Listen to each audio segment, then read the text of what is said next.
What's up? What's up? Can y'all hear me well? Let me know.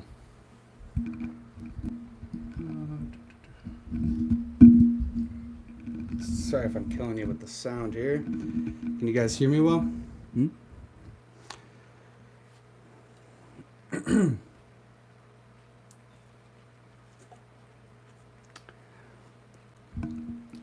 All right. I missed everybody last week. I was on vacation. I'll do a little bit of storytelling with that, I guess, to start off, and then we'll go into, I guess, like the actual topic of the show today.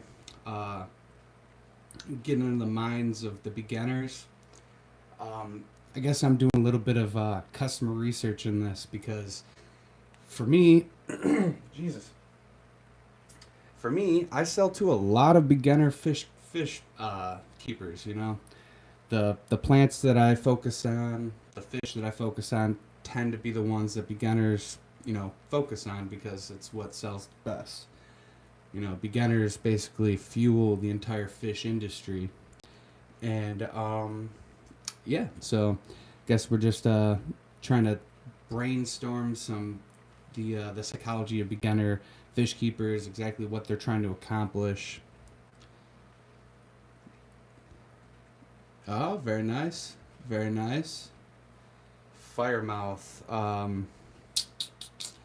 That's like a cichlid, right? A bigger guy? Or am I misthinking there? I got some Celsius. Tastes delicious. What's up, Coro? Hey. So I actually, Coro reminds me of this because I know he hates the vertical live stream. I'm vertical today because what happened was I had scheduled it through YouTube, and I meant to schedule it via StreamYard. Yeah, that's all right. I thought, yeah, cichlid. Yeah, there's a lot of guys out by me that do a lot of the like a lot of the cichlids, and it'd be cool to get into like a real cool tank like that, one of these days. But I can't really house a 40 gallon right now appropriately. So, but yeah, one of these days I really want to build one of those bigger tanks. But anyways, I'm vertical today because I scheduled this on YouTube instead of using StreamYard. And for today's show, I had wanted to actually add some visual elements, videos and stuff that I had taken, and some funny visual aids for my little thing I got planned later in the show today. But I didn't. I scheduled it on YouTube, not thinking, because to be honest,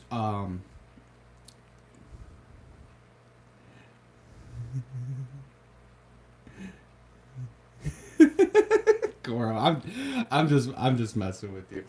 Um, but yeah. So what was I saying? So yeah, I normally, if I'm just gonna mess around, I usually just schedule it through YouTube because I find StreamYard to be like a little bit almost encumbering with the way it lays it out and everything. So, but I would have used it because I had some visual aids and stuff I wanted to use, but I didn't plan it that way. And then if you set notifications, then if I launch through StreamYard, then it won't launch the one that everyone set notifications for, and I don't know. So I just figured, we'll roll with it. We'll see what happens. Um, so I got a question. It's still pretty early, but how many people are into like regular fishing? Like actual fishing, casting a pole, casting a hook, or whatever you want to say. That's been lately my thing. I've been doing a lot of in just exploring the outdoors kind of stuff. I picked up a kayak and everything, so it's been my latest obsession.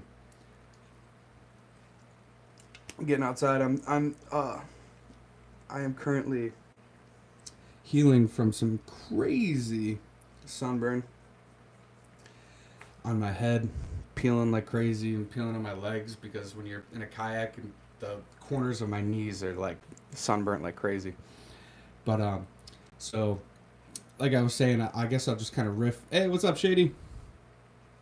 So I guess I'll just kind of riff on what I was doing last week, before we do any of the whatever. So last week I went out to Gun Lake, Michigan. All right, which is like a gigantic lake out in like the middle of Michigan, I guess, more towards the southern part. Everyone does this, like I guess in Michigan or this. I can't even think of the orientation, but like, yeah, like down there. Shady, I do. I do need a hat. I'm gonna get like a long brim hat because you don't. I don't need to be taking in all that sun. Okay, I got absolutely nothing. I can't under it somewhere. Well, yeah. So that's we're getting into Coro. So basically, I went out to Gun Lake, Michigan. It's this huge lake, and it's but what's awesome about it is it's actually pretty shallow for the most part. Now there are portions of it that are like like 40 feet deep. I think what I looked up was the max deep depth was about 50 feet. Um, but for the most part, it's about like 5 feet deep. And me and my girlfriend picked up our kayaks and we went out there and we got to exploring. We did some night fishing, which was really fun. Um, Being out on the lake super late at night when no one is out there, the water is just serene and it's just it is something else. It's magic, guys. But the neck cape thing. Oh, Coro. All right, you know what? I'll show you what I got. Give me 1 second. You guys are gonna, oh man, you guys are gonna laugh at me.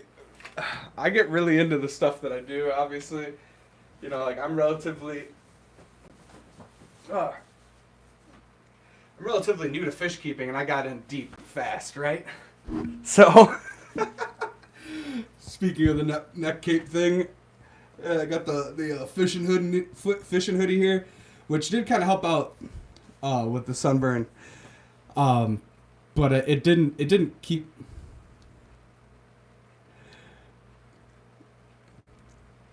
Oh, all right. Am I still good, guys? My internet's horrible around here, so it wouldn't surprise me. Yeah, exactly. So this thing is pretty awesome, and if you guys are into outdoor like stuff, if you're like fishing outdoors, if you're kayaking, doing anything, honestly, like really anything, and you're in direct sun, these things are amazing. All right, so I picked one of these up mainly because I was like, oh man, I want to look cool like all the fishing guys out there, and dude, it was a game changer. Being out in the sun with that thing on, having all my skin covered, my arms, they got decent tan, but I didn't get sunburn at all. I used just a little bit of like the spray on sunscreen or whatever, and then threw that thing on. Awesome, just the top of my head. And honestly, for what I was doing, it didn't get that bad. Yeah, yeah. I don't blame you. I used to like not get affected as much, but nowadays, like when it gets cold out, breathing in the winter, man, I'm not gonna lie. I used to hate wearing the masks for the big thing that happened a few years ago. Like I hated it. It was really encumbering. I'm have horrible breathing, so like I've always had asthma, so it was just really hard. But during the winter, I loved it. I'm not gonna lie, because I hate cold weather, and the mask helped keep you warm. But during the summer, it was horrible. But anyway, so I got that hoodie, and being out on the lake there, I got a bunch of underwater footage. So I have two more videos that I'm working on. I had released a series on Rock Run Preserve, which is the Joliet Forest Preserve that I live right near, and now I'm moving into it's Hamel Woods, but it's going to be focused on mainly crayfish. So if you guys are interested in crayfish, I'm not gonna say that I'm a foremost knowledge. I am nowhere near that educated in them, but I got some really cool footage. I'm gonna throw it together. I'll do some research, throw some information in there for you guys, mainly focusing on, like the local people in the area, trying to get people to just go out there and explore these areas. They're you see nature documentaries of like, the Amazon jungle, or you'll see, these super remote areas. And you're like, how am I ever gonna get out there to see really cool stuff like that? And I live in Illinois, so it's we're kind of stuck with like cold water species. All right, in our natural waterways. So for the most part, you're dealing with like minnows. I think that there might be, I don't know if it's a darter. There might be some darters in like some of the bigger lakes. Uh, Man, I looked up a species like a species list of like the more interesting ones, the ones that we'd actually be interested in seeing. And there is some of them. Some of them are just like the bigger species that you're never going to keep in like an aquarium or anything like that. But what I'm getting at is crayfish kind of blew my mind to see in the wild. You see like everyone sees bluegill, you see bass, you see that stuff, and you're just like, oh, that's cool. It's what you see all the time in Illinois. But the crayfish was really interesting. They live in these like blue crays. See, I found some pretty interesting colored ones. They're like a greenish reddish colors. Some were more brown. The ones that were my favorite were probably like the greenish colored ones. Blue would be awesome. I don't know if I'm gonna find. I don't know if I'm gonna find the blue, but anyways, so crayfish are like my thing. I was on a journey to find a. My next thing that I want to find is underwater tortoise or turtle footage. Underwater tortoise footage would be really bad. We don't want underwater tortoise footage. Underwater turtle footage. So my buddy Bobby took me out to check out a creek in my local area around here, and I'm gonna be doing probably a kayak trip around there and trying to get some good footage. There was a bunch of turtle heads popping up. So I think I'll be able to catch some footage of them, especially being out there on the kayak. But anyways, I got distracted, so I was talking about Gun Lake. Got to go to a lily pad out on Gun Lake that was surrounded by basically like a submerged forest. It almost looked like, I'm betting that it was like roots from some sort of fern or whatever that got swallowed up by the water due to the, I don't know, the natural fluctuations of what grows there. Grew a bunch of roots and then died off and basically created like an underwater wood forest. It looks like a spider wood forest almost. So I'm guessing it was like some sort of roots because it's all like, like crooked and curly, whatever.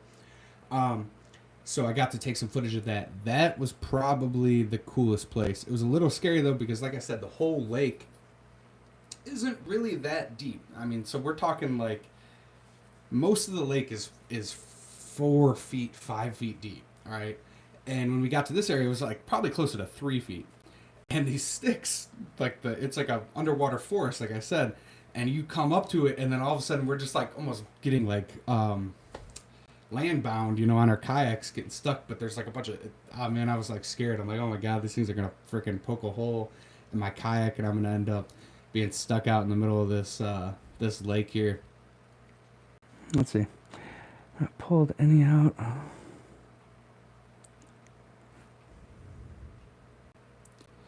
only seen brown ones in the creeks here. And yeah, see, brown ones are the most common ones. I looked up like a list of them. See, this is why I wanted to do this on StreamYard. I could have brought up some visual aids for this conversation. Next week we'll be doing that more interesting look, more detailed look into stuff. But anyways, I think they're called rusty crayfish. I don't know the scientific name. Yeah, but rusty crayfish I think are the most common ones that I've been finding. They're the brown ones. I went out to, like I said, I was at Gun Lake. I was able to find a couple of them too, like around the edges. People have these kind of docks that go in. And at the place that I was staying at, there was definitely like a crayfish home that they had dug up under like the cement underwater barrier thing. It wasn't really like a boat launch, but it was kind of angled like a boat launch a little bit. And that was really cool to find them just just hanging out under there. I actually got some footage of me and my girlfriend's little brother and her cousin catching some of them. It was really fun. A lot of fun stuff. But my thing is with the crayfish is I feel like I don't know. Some people probably might find them creepy because they're kind of buggy. You know, like they have like the pinchers and stuff like that. But for me, it's like another. It's just they're kind of more interesting than fish. I don't know why because just to me it says more of like an ecosystem. You know, you see fish and like everyone knows there's fish in the water, but crayfish you don't see all the time. So it was one of the things I was happiest uh, to find out there. Um, I'm slowly building like a kit of stuff to go out and do like wild. Uh, where they talk about it specifically with rusty crays, I guess carotenoid content in the diet can be related to color too. Oh, very cool, very cool. Um, oh sweet. I actually got some stuff too. I get to show you in a second here. I just realized because I looked over to my side. But yeah, so I'm building out like a kit of stuff to just kind of do. I guess not wild collection, but I want to take like like a specimen container. I would like to take pictures of different species that I find, and just kind of start documenting them. I want to build like a an album in my whatever gallery in my phone and just kind of document it for my own sake. It seems fun to just kind of really get to know my local waterways. I want to be the guy that like when you go out there you're like, "Oh yeah, that's that fish, that's that kind of crayfish, that's that plant." Like I guess that's called being a naturalist. That's kind of what I'm aiming for. It's funny cuz like I noticed this as a curve of when I first started being into aquariums, you know, everyone kind of gets in and you like the wild colored, not wild, the crazy colored fish, right? You like the really bright colored stuff. You're like, ooh, what's that? And then the deeper you get into it, the more closer you get to the exotic. What's up? I don't care what I'm talking about. Exotic was like the first consistent person on my channel ever. Exotic was on almost all my shorts commenting, and it always made me happy to see him, man. And it means a lot that you're at the live, man. Nice to see you, dude. Nice to see you. Um, very cool, very cool. I'm sorry. I'm just happy because that's like a flashback to the very beginning. When I first started making shorts, I did a lot of just a lot of short form content. I've kind of slowed down on all my content for the summer just because, like I said, I've been outside just adventuring, and it's hard to contain me when I am in adventure mode. I've just like been outside, so I'll have a bunch of content kind of stored up, and then I'll be able to, make some videos when I kind of slow down. Um, Stephen P, what's up? What's up? Um, oh man, where was I? I got distracted because it's cool to see exotic there. So oh my god, oh yeah. So I've been building a kit of stuff to do like I said, some wild collections, pictures of the wild species like in my local area. So I want to get some pictures, like real clear ones of specifically minnows is really what I'd like to find. I want to start documenting like the small fish species in my area. And that kind of connects with what I was talking about, which is when you start in the aquariums, you like the crazier colored fish. And I recognized this early on when I first started. Is like, you would see people that were farther in on their fish hobby career, and they'd be like looking at these fish that, when I was a beginner, I'm like, what do you even see in this stuff? Like, it doesn't really look interesting to me. I didn't understand it. And now I'm swinging to where those fish are the ones that I find interesting, and I'm sure beginners are like, what? Why do you care about this like brown colored fish that's like really not as interesting? And to me, it's becoming less about the fish and more about the whole thing. Like I wanna know. I want to know my local ecosystems, and I really want to know, like I was saying, the small fish species, and be able to identify just like I don't know, just everything in the local waterways. That has been my evolution, I guess, recently. And it makes it more interesting because I get to go out and adventure. Um, so I guess I got a few more people in here right now. Uh, if you guys are into fishing, just shoot a comment in there, and I'll show you. If you guys want to see, I'll show you some of the gear that I got for doing some of like the collection kind of stuff that I plan on doing. If you guys are interested, I also might be doing a live stream fishing tomorrow. It won't be as interactive as this. Like I'm looking right at the chat, but there's a fish pond near my area that has huge carp, like huge carp, and it's known by like everyone. And like me and my girlfriend were over there and just kind of messing around, and everybody walking by was like, "Yeah, there's carp in there," and then you see them like their mouths just boop. So I'm probably going to be trying to catch a big carp, which the biggest fish I've ever caught in my life is probably about the size of my hand. And these fish should be at least as wide as my body, or long, you know what I mean, whatever you want to say. Um, so I might be doing that tomorrow and also this weekend. If you see a live stream from me, it will be my 1,000 subscriber party, if you want to call it that. Finally hit that 1,000 subscriber mark, which has been a long time goal. It's been a year in the making, and it happened right about on the year anniversary ish, just a little bit past the year anniversary. So I don't know. So if you see a live stream pop up on this Saturday at some time, I'll work around everybody else's schedule because it probably won't be a super long one. You'll see me pop up there. But yeah. So if I see anybody comments, if you guys want to see fishing gear, it's honestly not a lot of stuff. I just got a neat little collapsible pole. That's neat for adventuring. I got collapsible net, and then wait on that for a little bit. But anyways, so if you guys know my fish tank's Aquatics, all right. He had a live stream. What was it? 2 weeks ago, I think, on Friday. That's his normal live stream day, and basically he did a giveaway in which Coro ended up winning. But Coro's an awesome guy, and he gave me the present, which was a $50 KGE gift card. All right. So I got some stuff from KGE's store, and it's really cool stuff. And if you guys want to see it, we can check it out. Some of the stuff I'm going to leave bagged up because I might be doing I'm going to a swap at Mount Prospect Fins and Feathers. It's July 21st, I think. It's a Sunday. And I'll probably be raffling off one of the bags there, and then maybe figuring out what I'm going to do with that, because these are really neat, like, packs. I'm sure you... Geek boy. You're a bully, geek boy. But yeah, so I got a couple neat little things here. We got a DD pack. I got two of these. One you can't see through.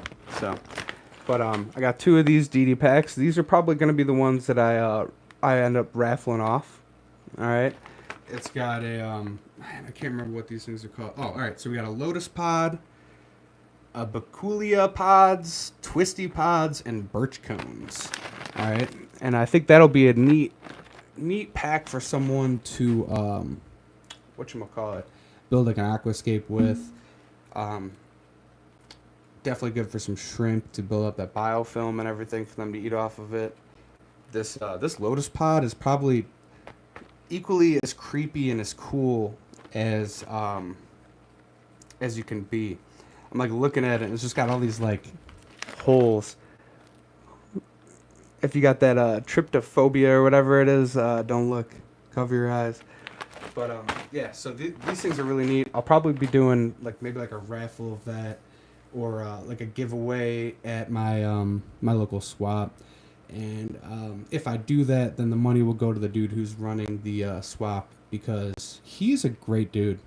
He puts a lot of his time and effort into that swap, and He does a lot of solids for vendors there.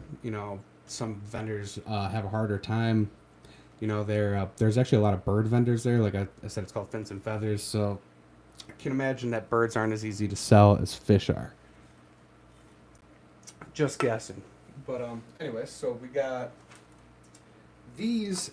I saw these and I was like, they looked like hearts, and I couldn't help but get them. We got these pods right here, and that to me just looks like a heart right there. I absolutely love it.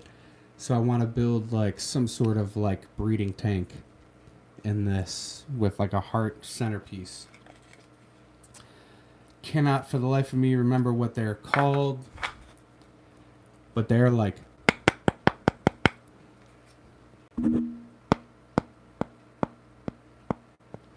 all right, they're really neat, dude, really neat.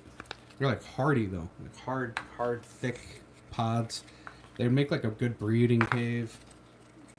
So I think I'm gonna use this as like the centerpiece of it, like that's like the heart one, and then maybe I'll use one of these as like a little cave. All right.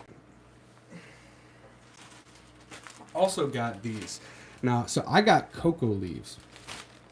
Now, I didn't know how big cocoa leaves were when I ordered them, and I was pleasantly surprised to see that they're absolutely huge. They're like gigantic. Let's see if I can get the best example of one here. Like, check this thing out. They're freaking nuts. They're just gigantic.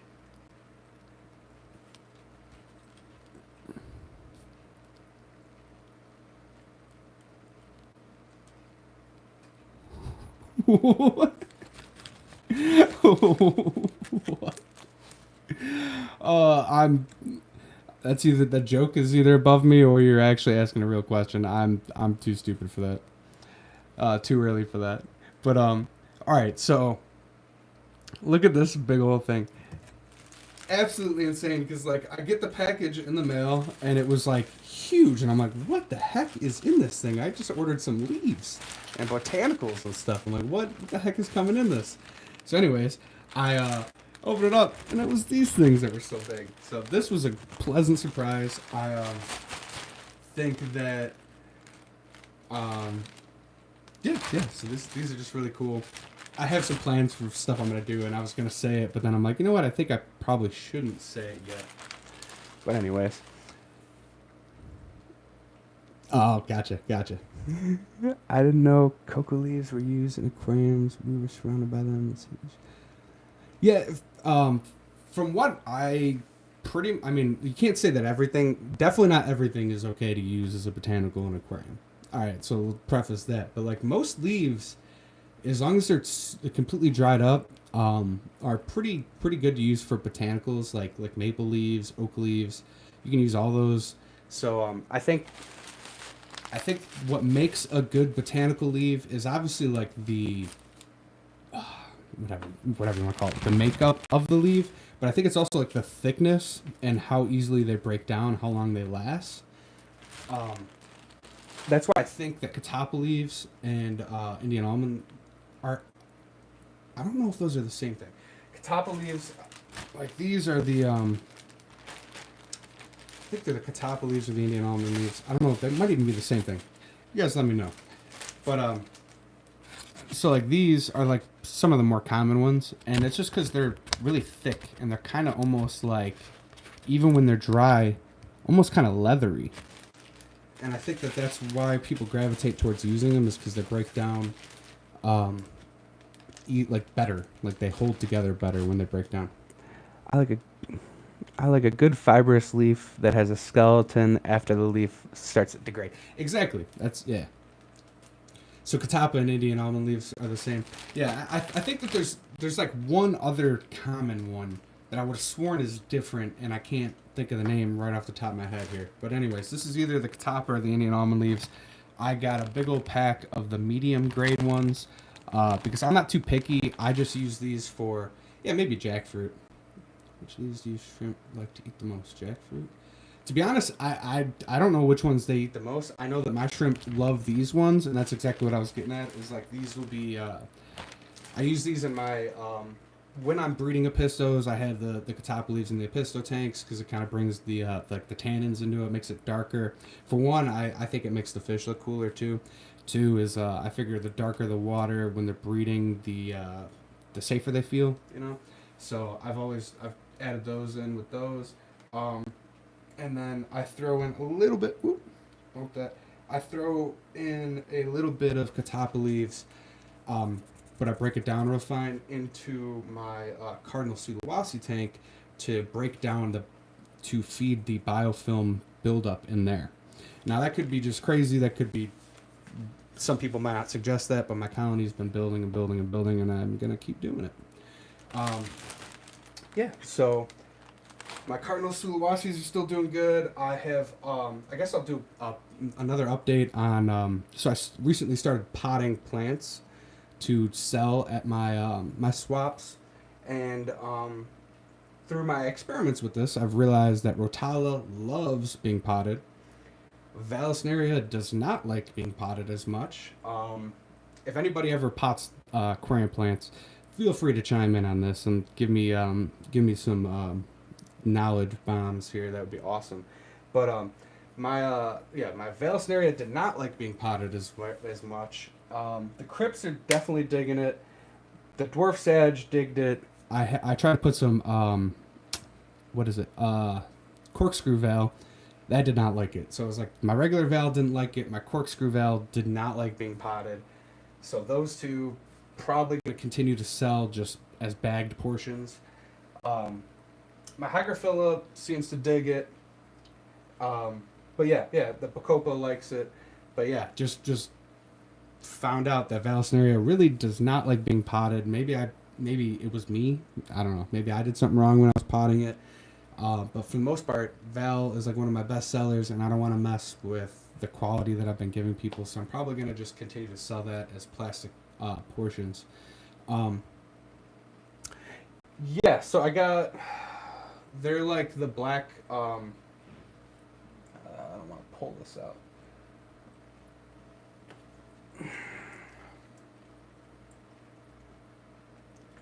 So they're like, this one's kind of not doing too hot. But they're like these with and I use rock wool. If you guys want to see that better. But I use rock wool, and then in the rock wool. So what I do is I plug the bottom of it, and I put aquarium soil on top of the. Oh my god! All right, so pot, rock wool, aquarium soil, or aqua soil on top of that, and then I took 2 portions of rock wool.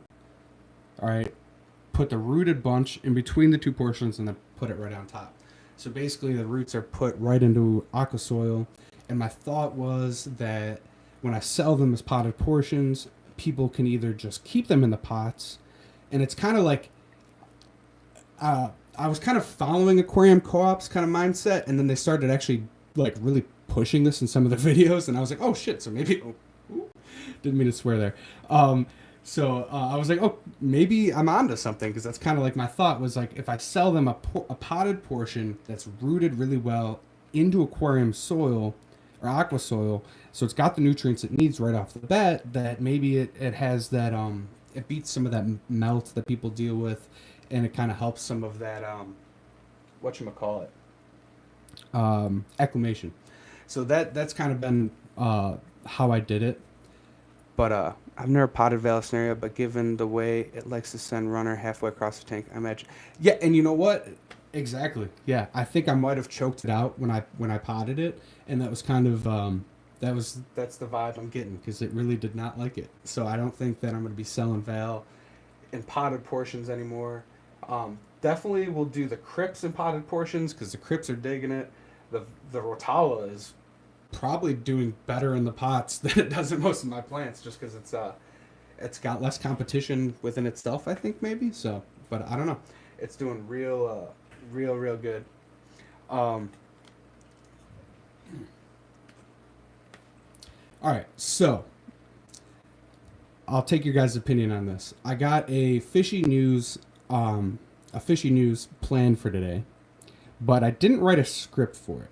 All right, it's kind of so I can wing it. All right, and do like an off the cuff, just kind of wing it. All right, and I got three pieces of news that we can kind of talk about, or we can hold off on this week and I could do it next week with a more thorough script. You guys let me know. Should I do it or not do it? You could let me know in the chat there. But yeah, so I do have a fishy news for today. If you guys want to see it, we'll do it live. God, what's that guy? We're doing it live. But anyways, so yeah, so that was that's that new thing. I haven't been to a fish swap in forever. I'm kind of like jonesing. I thought that there was going to be a green water swap this month, and I missed out on that. Those are my local. That's my local aquarium club, and so I'm like jonesing for some fish activity. So hopefully this Saturday I actually might be doing a video with a guy who sells a bunch of cichlids in my area. Got a really cool fish room. He's got like arowanas, stingray, a bunch of stuff. He recently had an interesting interaction with some people, and I'm not going to talk about it too much because I'll let him talk about it. So suggest me aqua plants and aquarium tank, how to grow it. Well, all right. So if you like aquarium plants, for one, Stephen P does an awesome plant show like every week. I cannot remember the day of the week that it happens on right now, but if you like aquarium plants, make sure you have decent fertilizer in your soil. So you're either going to use, like, if you're going to use sand or gravel or something, you got to make sure you're going to have at least aquarium tabs in there. What's hard is like I gotta figure out what level of knowledge you have personally, because that was actually kind of the soul of today's show, is diving into the beginner's psychology of aquariums, right? So like Monday evening. Yeah, Monday evening. That's right. Yeah. Stephen P shows Monday evening for the plants, and then he does a Friday show too, but that one's more like fun. Oh my god, that was my new recent discovery. I love that show. Friday is fun, man. I love that. Yeah, so you can use like regular inert sand, and then, like I was saying, you'd probably want to add like a root tab to that, which you'd have to like kind of look into what root tabs are, figure out how that's going to balance for you, because like I said, you have to really get into the mind of a beginner, like exactly what they know, because what you know affects what you think you know, if that makes sense. Yeah. Yes. That would because mine is Jesus Christ. So yeah, knowing your GH, KH, pH is definitely gonna help, because if you have super high GH, KH, I can't even like test mine with strips because it maxes out my strips. I mean, it's so insanely high. My hard water is like over 500 TDS. It's got just insane mineralization. It calcifies stuff. It builds up on everything. If you have a lower KHGH, it's more normal. I wouldn't even know what that is because I haven't even had the chance to deal with a more normal KHGH. I just deal with what I have out the tap because it's the only way I'm going to be able to do it. But mine's like through the roof. If you have like a lower, more manageable one, you have an easier time growing plants because they don't like as hard of water as I have. They like a more neutral acidity. And then there's a bunch of other stuff that plays into that. Knowing the mindset of a beginner is really like the key to I don't know, the key to being able to like help them with problems and everything. It's what's really it's what inspired my fishy news for today.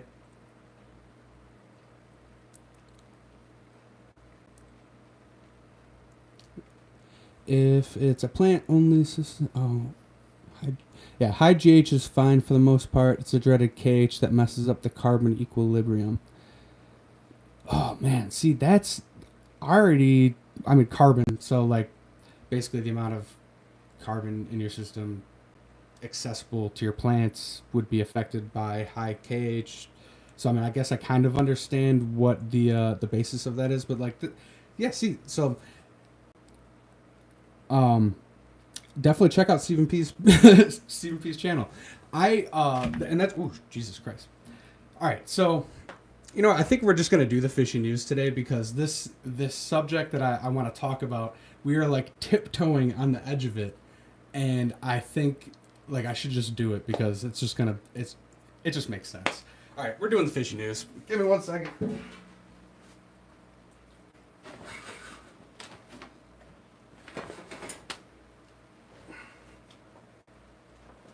Sorry guys, gotta do a costume change. One of these days I'm gonna get this so good you guys are gonna be like, how did he change that fast?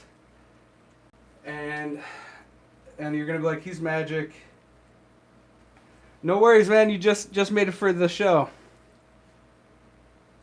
Just made it for the show. Whoop. Oh man. All right.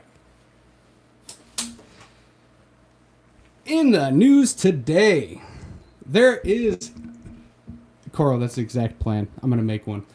In the news today, Jesus, my phone's off angle. This is driving me nuts. Oh my God, come on. All right. Welcome to my janky fishing news show. All right. Never smooth, always confused. Let's get it going. All right. In the news today, there is an epidemic amongst our community. All right. And it's amongst all of humanity in reality. All right. I have found that there is a term. I watch a lot of podcasts, and there's this term called Dunning. Oh my God. I am blanking out. Dunning-Kruger syndrome. All right. And basically, oh my God, I am, for some reason, completely blanking out. This is horrible because I don't have my notes. I don't need notes, though. We're going off the riff here. So basically, Dunning-Kruger syndrome is the idea that when you are first learning a subject, all right, you're first learning the idea of anything. All right, you're learning how to ride a bike. Okay, you're riding your bike and you start to, you're like, wow, I can pedal this really well. It's pretty easy. I think I'm a master of riding. All right, and then the first time you jump a ramp and you don't understand the balance of that, you don't understand how to land on your back tire. You land on your front tire, and then that tire slips out from under you and you crash. Right. All right, you overestimated your abilities. You overestimated your knowledge of a situation. All right. And the idea is that most beginners tend to overestimate their knowledge of a situation. All right. Or of a subject or of anything they're involved in. You don't know what you don't know. All right. Now that's a curve that's hard for a lot of people to overcome. And it's one that I've recently reached the bottom of. All right. And it's a hard place to be at. Okay, because when you're a beginner, all right, you start with no knowledge. All right, so you're here. You start with absolutely no knowledge. You gain a decent amount of knowledge, and then you start being more confident. All right, and at a point, you gain so much knowledge from where you started. All right, that you begin to think that you know the world. You're like, oh, I know this stuff. I'm great. I'm awesome. I've done all these correct things, and I've done this and that. All right, and you start becoming really confident. All right, and confidence is great. Confidence is key, but it can affect your ability to intake more knowledge. All right, so if you get to that peak, right? They call it Mount Stupid. All right, so if you get to that peak, you're like on top of the world. You think you know everything. You think you've conquered those problems, and then you start to create your own way. All right, in a way, you start deviating from the set four paths, the paths that led to, like the successes You start being creative, basically. Like that's the mindset of it. So you start going creative. And then you start falling on your face because you're like, wait, I thought I knew what I was doing. I know this stuff. I've learned. I've expanded my knowledge. I've earned the right to start being creative. And that's that ego talking, all right? If you get over that path, that hump, which is somewhere where I was probably about a year ago, all right? I just, probably about, a little less than a year ago, I had reached a point in my hobby where I was super, super confident in a lot of things, all right? And then I started realizing when I was deviating that earned.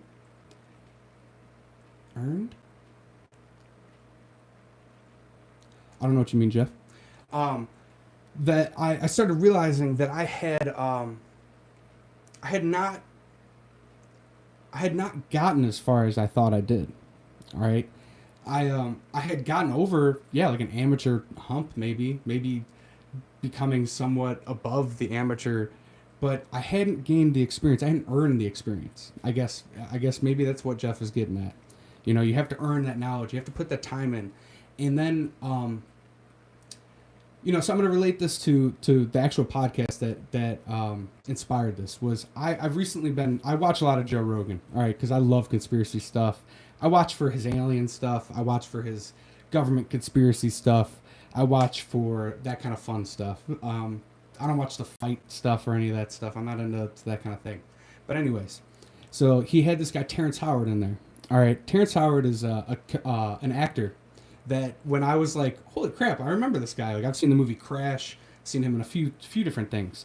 He started delving deep into mathematics. All right, and the ideas behind mathematics, and he got to a point where, and maybe he's breaking ground here, but he had he got to a point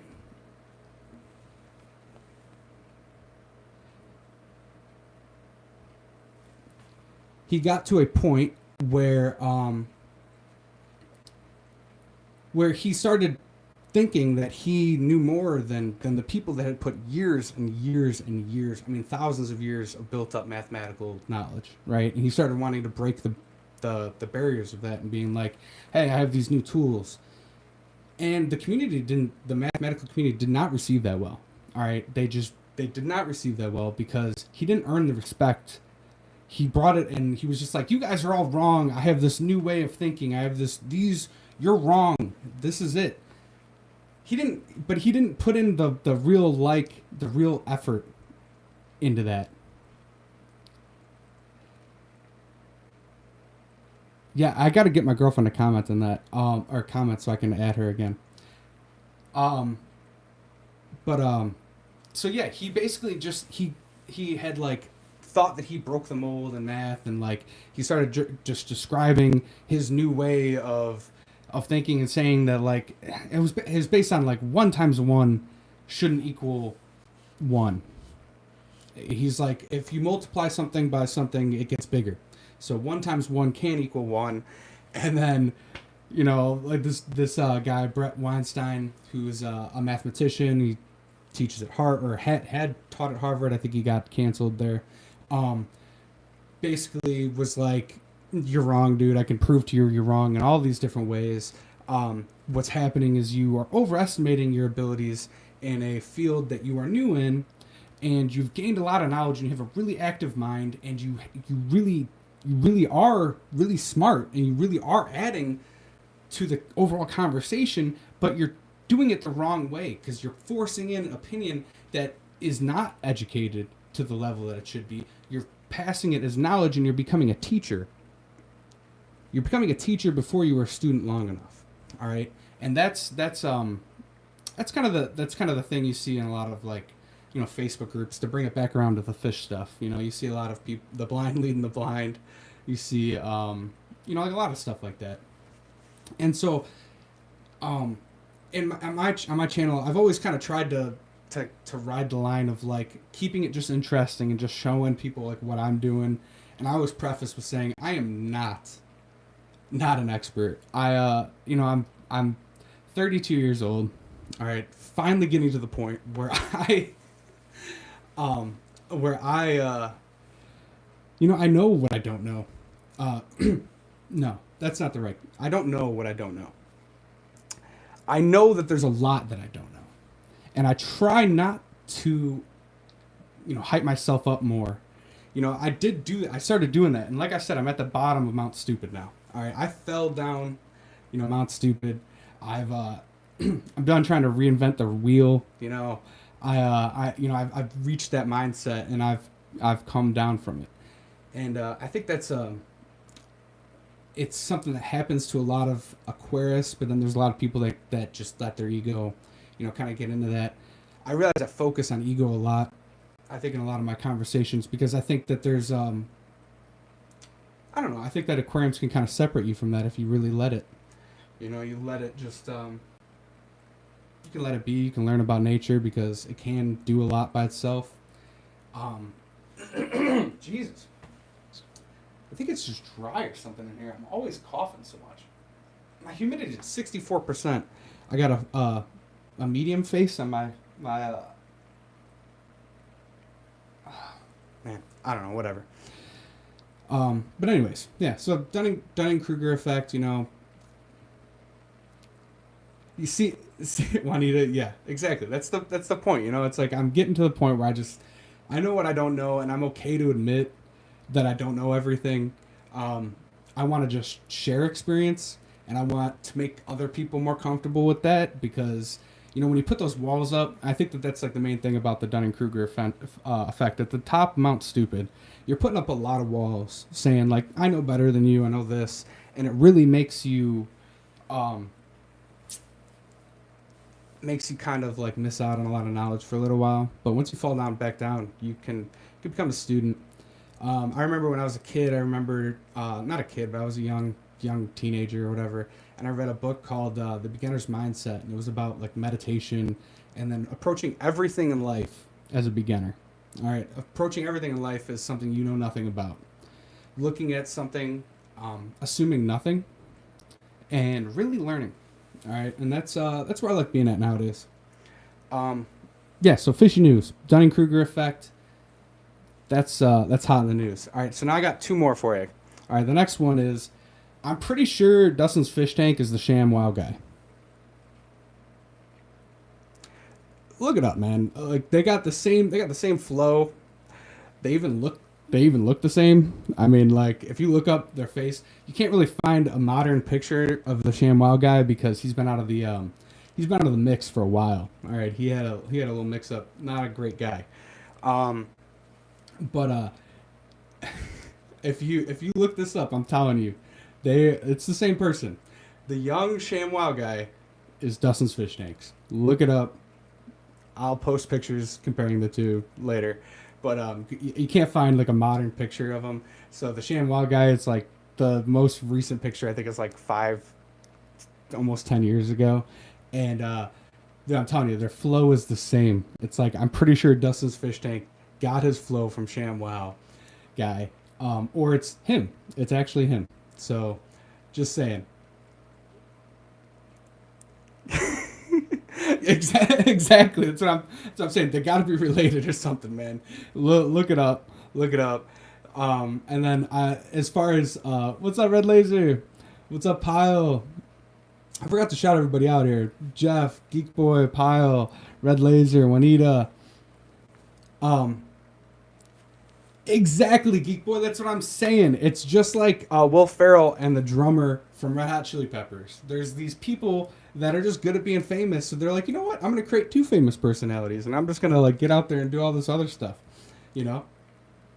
That's what I'm thinking. I think they're the same person. So look up the pictures, guys. Compare for yourself. Do the research. This is the Fishy News Conspiracy Corner. Fishy News going crazy, yeah. All right, and then so another shout out, and I'm sure everyone here has heard, but Henry Figueroa started a channel, Aquarium Fantasy.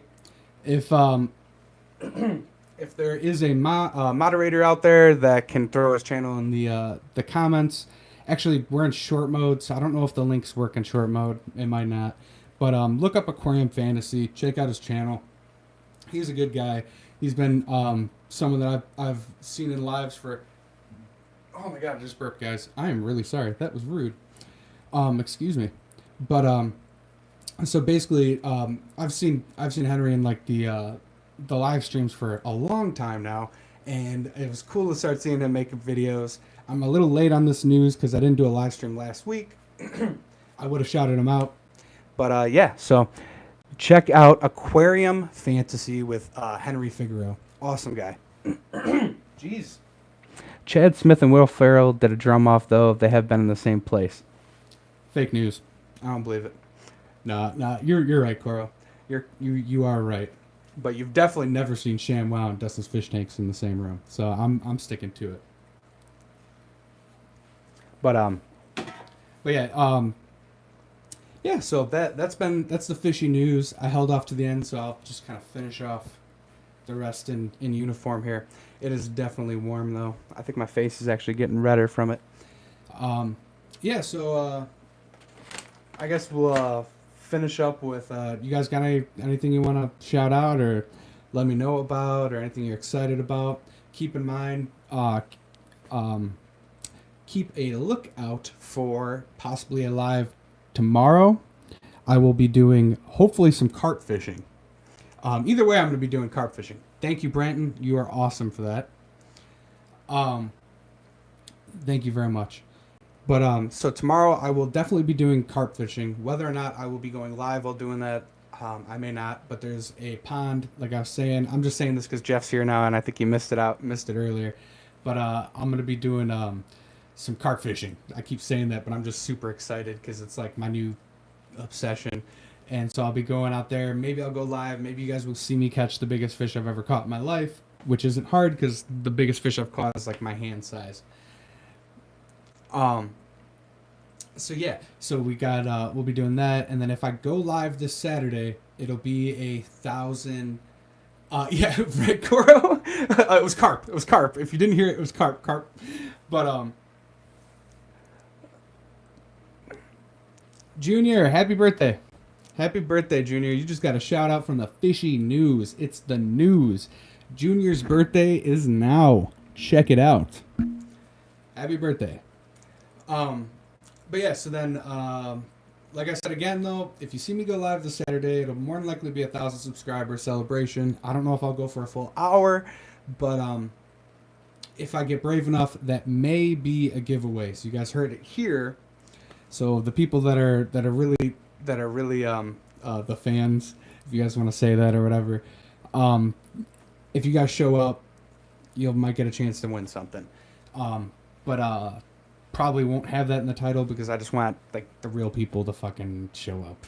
Oh my god, I just swore again. That is the second time I swore on the show in ever. Oh my god. Kills me. Pile, you do, man. Just get out there. Drop a line. I'm telling you, it is like the best thing. I've been going on like bike rides, finding the local fishing holes. I'm sorry. I'm sorry,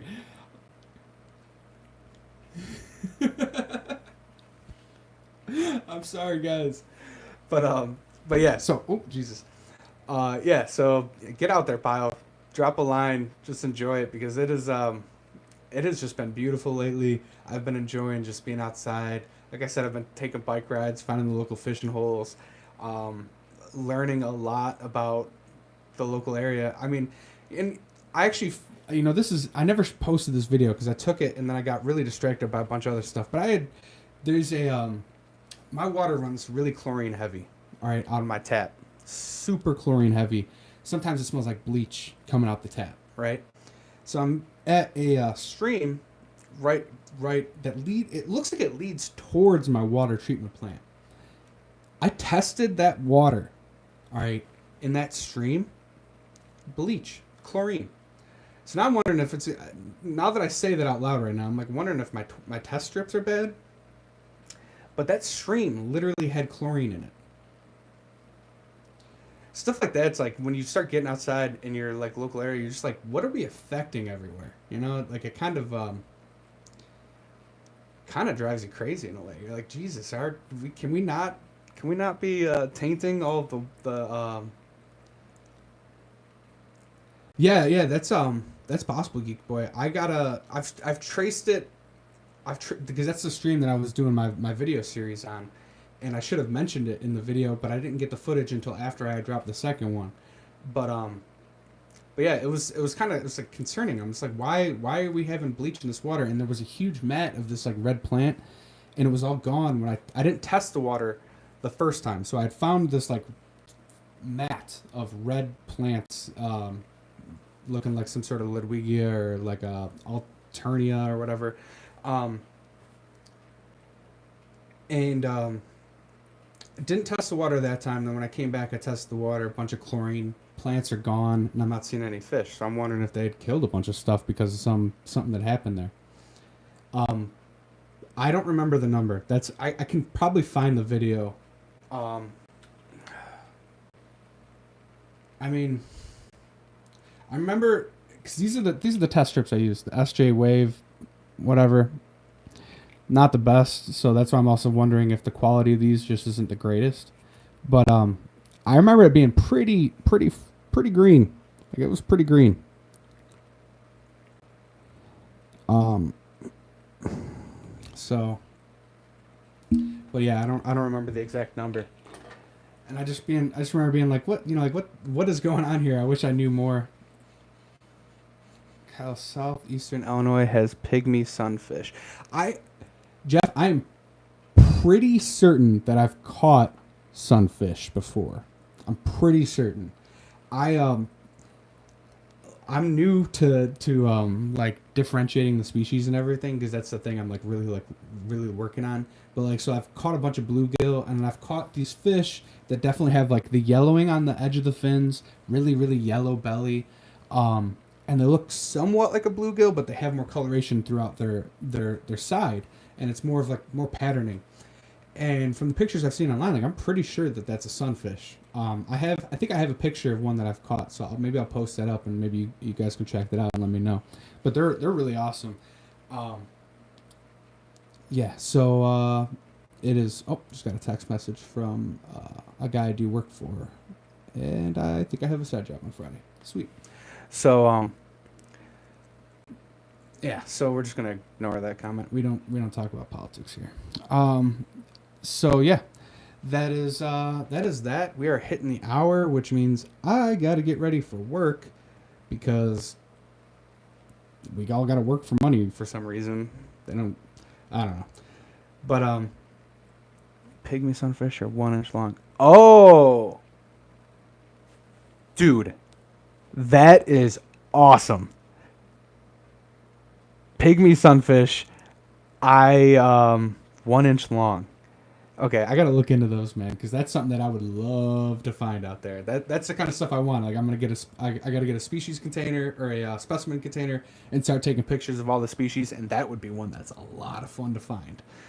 Definitely. So thank you, Branton. You are awesome. Oh, for real. Shoot me a message about that, Brandon. That'd be awesome. But anyways, I gotta get going, guys, so I can get dressed for work here. I really missed you last week, so thank you guys for showing up. I was bored. I was bored without you. But I did get some neat footage, so I'll be sharing that with you shortly. Much love, all of you, and stay safe out there. Okay.